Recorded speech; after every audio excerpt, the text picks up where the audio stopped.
Calum's warlocks decimated Reece's pack, leaving him lost in the cursed wastes.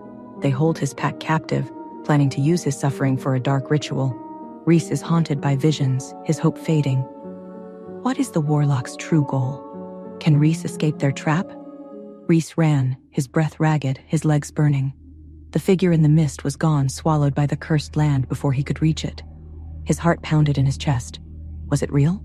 Was she real? His surroundings twisted and blurred, the ground beneath him shifting like a living thing. The wastes were unlike any battlefield he had ever fought on. It was an endless void, a labyrinth with no exit, a slow death wrapped in illusion. His fingers curled into fists. No, I will not die here. A whisper slithered through the air. You already have.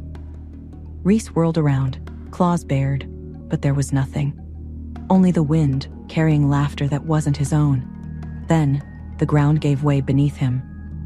Deep within the warlock's sanctum, Juniper, Noah, Vincent, and Elias remained bound. Their bodies were weak, but their minds were still their own. For now. Calum stood before them, watching with interest. It is fascinating, isn't it? How much you wolves cling to each other. Vincent glared up at him. You really like hearing yourself talk, huh? Calum smirked. I do, but you'll like this even less.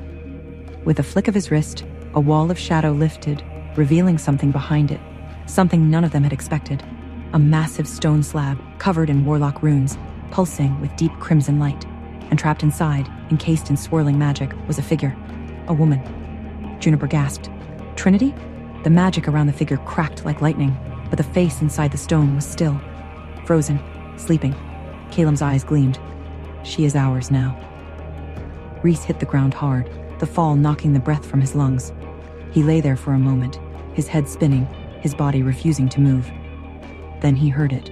Her voice. Faint, distant, but unmistakable. Reece! He forced himself up, ignoring the pain. His head throbbed, his senses blurred. The wastes were playing tricks on him, pulling him deeper into the void. But this felt real. He staggered forward. Trinity? No answer, only the sound of his own heartbeat. Then, suddenly, a figure appeared before him. Not Trinity, himself. A reflection. A doppelganger. A version of himself with eyes black as night staring back at him. It smiled.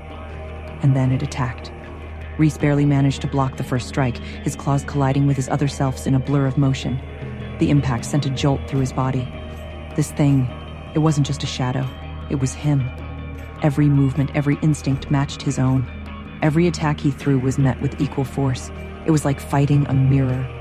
The doppelganger smirked, its voice low and mocking. You can't win. Reece gritted his teeth, forcing his strength into a counterattack. Watch me. They clashed again, the wastes swirling around them like a living storm. But the more he fought, the more exhaustion clawed at him. His energy drained faster than it should have, his limbs heavier with every strike. And his shadow self? It wasn't slowing down at all. Back in the warlock's stronghold, Trinity stirred within her prison. Her body did not move, but inside her mind, she felt everything. The warlock's voices whispered around her, feeding magic into the stone that held her captive. They were trying to strip her away, to unmake her piece by piece. She fought to hold on, fought to stay herself, but it was getting harder. Then, for the briefest moment, she felt Reece. Pain, exhaustion, despair. Her heart ached. He was still out there, alone. She tried to reach for him, but the magic around her pulsed violently, forcing her back into silence. The warlocks were watching. Calum stepped closer to her prison, eyes dark with amusement. Your mate is losing himself. Trinity glared at him, her voice breaking through the magic's hold. He'll come for me. Calum only smiled, perhaps. Then he pressed a hand to the stone, and her world went black again. The wastes, a cruel and twisted reflection of reality, held Reece in its suffocating grasp. He battled a phantom self, a dark mirror designed to break his spirit, while Trinity, trapped in a stone prison, felt his fading strength. The warlocks, fueled by their dark magic, tightened their hold, savoring the slow unraveling of their prey. As Reece's vision blurred and his doppelganger's attacks intensified, a chilling question hung in the air.